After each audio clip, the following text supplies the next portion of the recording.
Hello बच्चों, मैं हूं Brijlal sir. MSc magic tricks में आप सभी का स्वागत है। बच्चों, आज हम आप लोगों को क्लास 11th की फिजिक्स पढ़ाएंगे, जिसका फर्स्ट लेसन है भौतिक जगत, जिसे हम बोलते हैं फिजिकल वर्ल्ड। तो बच्चों देखिए, हम आज स्टार्ट किए हैं और ये चलता रहेगा। आप लोग देखते भी रहिए और समझते भी रहिए। बच्चों देखिए, पहले आपको दिखाएंगे हम और इसके बारे में बताएंगे कि साइंस है क्या, साइंस का शब्द कहां से लिया गया है, इसका अर्थ क्या है। देखिए, साइंस अंग्रेजी भाषा का शब्द साइंस लैटिन भाषा के शब्द सिंटिया से बना है, सिंटिया से बना है, जिसका अर्थ क्या है, जानना।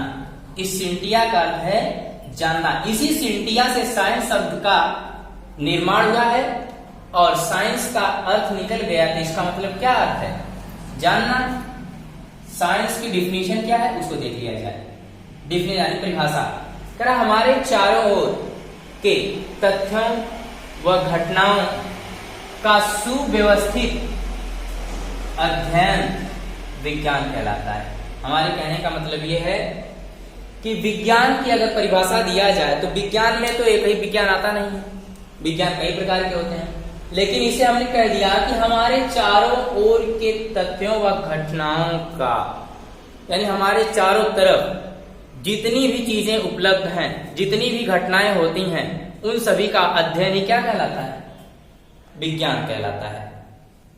अब विज्ञान में हमने कहा कि हम आपको क्लास 11th की फिजिक्स पढ़ा रहे हैं, तो ये तो रहा विज्ञान। लेकिन अब हम चलेंगे उसी विज्ञान का पहला भाग फिजिक्स।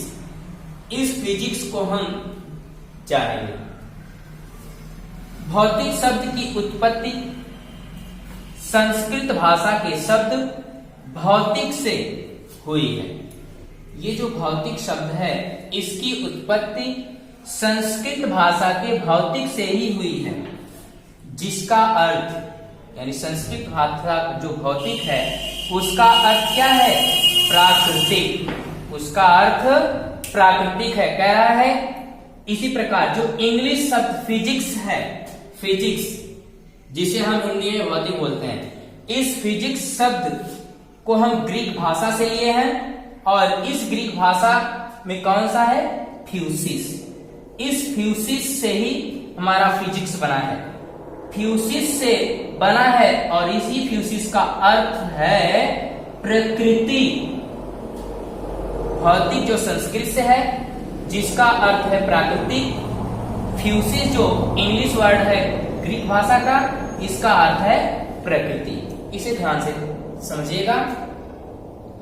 अब देखिए, हम भौतिक विज्ञान की परिभाषा बता रहे हैं। लोग पूछ देते हैं ना कि भौतिक विज्ञान किसे कहते हैं, तो आइए हम समझते हैं।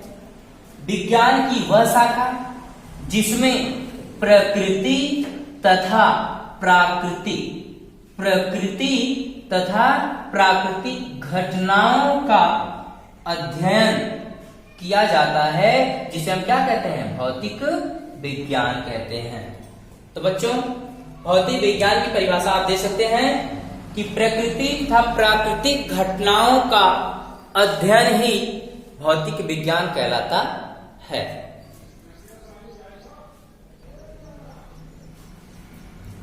चलिए बच्चों, देखते हैं हम आगे। वैज्ञानिक विधि, साइंटिफिक मेथड्स। ये वैज्ञानिक विधि क्या है? हमने तो अभी विज्ञान के बारे में पढ़ा है कि विज्ञान क्या होता है, विज्ञान किसे कहते हैं, और सिंपल सा जो भी था विज्ञान के बारे में अगर कहा जाए तो हम लोग अभी तक एक ही परिभाषा रटते आए हैं, सुसंगठित सुव्यवस्थित क्रमबद्ध ज्ञान को विज्ञान कहते हैं। लेकिन साइंटिफिक मेथड द्वारा, इस वैज्ञानिक विधि द्वारा विज्ञान को हम कैसे जानते हैं, यानी वैज्ञानिकों ने विज्ञान को किस विधि द्वारा अपने को समझाया है, कि ये 5 पॉइंट हैं। इन 5 का अध्ययन ही वैज्ञानिक विधि कहलाता है और यही 5 पॉइंट विज्ञान को परिभाषित करते हैं। तो ध्यान से समझिएगा कि किसी प्राकृतिक घटना को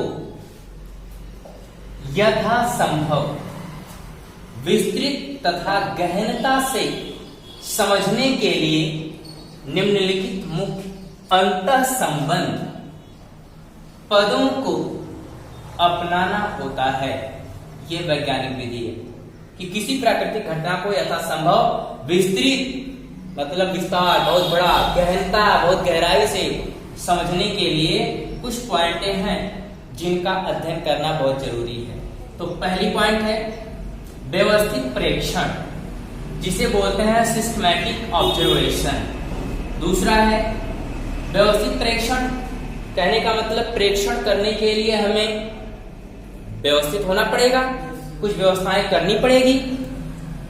दूसरी पॉइंट है गुणात्मक तथा मात्रात्मक विवेचना, यानी कि अब जिस चीज का हम प्रेक्षण कर रहे हैं उसके गुणों के बारे में, उसके क्वांटिटी मात्रा के बारे में जानना बहुत जरूरी है, तभी हम समझ पाएंगे। तीसरी पॉइंट है परिकल्पना की रचना तथा गणितीय प्रतिरूपण। परिकल्पना की रचना, जैसे हम किसी चीज का निर्माण कर रहे हैं तो पहले उसके बारे में हम ये भी कल्पना करना पड़ेगा कि हमें इसके लिए क्या क्या रणनीतियां तैयार करनी होंगी। तो उसकी परिकल्पना बनाने के लिए उसकी रचना करनी पड़ेगी तथा गणितीय प्रतिरूपण, उसे गणित के माध्यम से हम कैसे दिखाएंगे, प्रदर्शित करने के लिए इनका अध्ययन करना होगा। चौथी पॉइंट है परिकल्पना का परीक्षण। जो परिकल्पना की रचना हमने बनाया है, हम उसके बाद उसका परीक्षण करते हैं। Testing of hypothesis, testing of hypothesis. पांचवी पॉइंट है सिद्धांत की स्थापना, इस्टेब्लिशमेंट ऑफ थ्योरी। सिद्धांत की स्थापना, आपने देखा होगा साइंस में अनेकों प्रकार के सिद्धांत आपके सामने आए होंगे, तो उनकी स्थापना भी बहुत जरूरी है। तो इन 5 पॉइंटों का एक साथ हम प्रयोग करते हैं तो वो वैज्ञानिक विधि कहलाता है। इतना ही नहीं, इन्हीं 5 का अध्ययन करते हैं तो हम विज्ञान के बारे में भी समझ पाते हैं। चलिए बच्चों, इसका स्क्रीनशॉट ले लीजिए।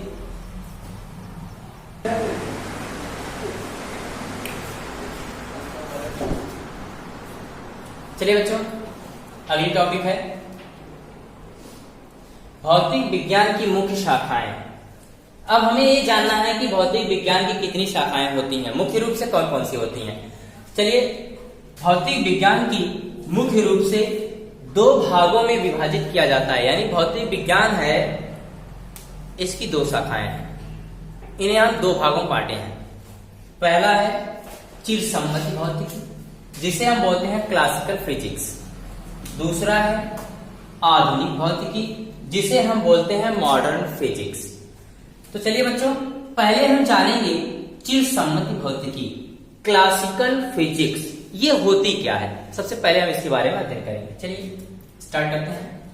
चिरसम्मति भौतिकी, चिरसम्मति भौतिकी के अंतर्गत, यानी इस चिरसम्मति भौतिकी के अंतर्गत मुख्य रूप से स्थूल परिघटनाओं पर विचार किया जाता है।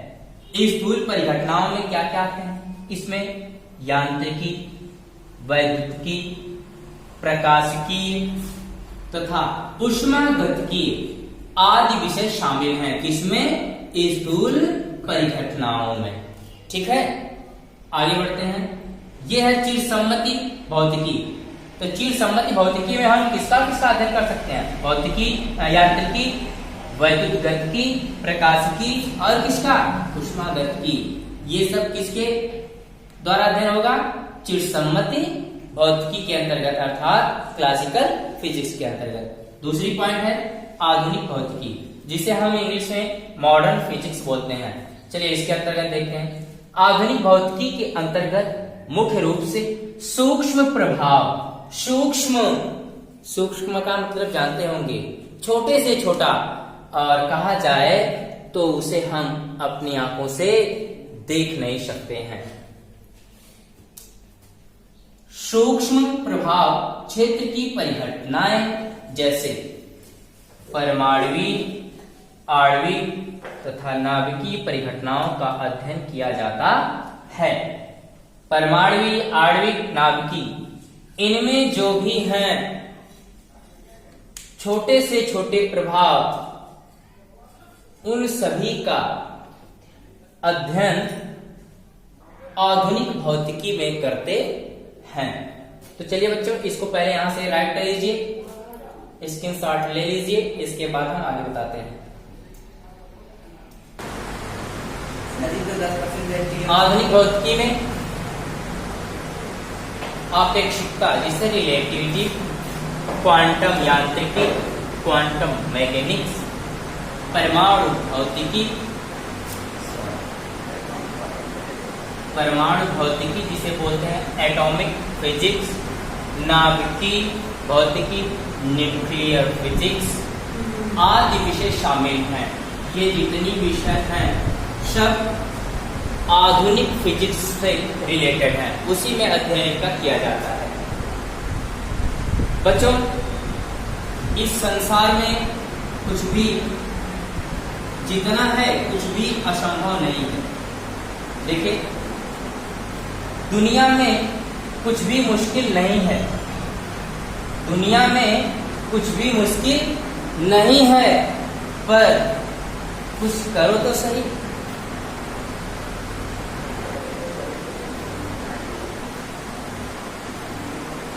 चलिए बच्चों, आज यहीं तक। आपको अगर ये वीडियो अच्छी लगे तो लाइक, शेयर, सब्सक्राइब करना ना भूलें। धन्यवाद।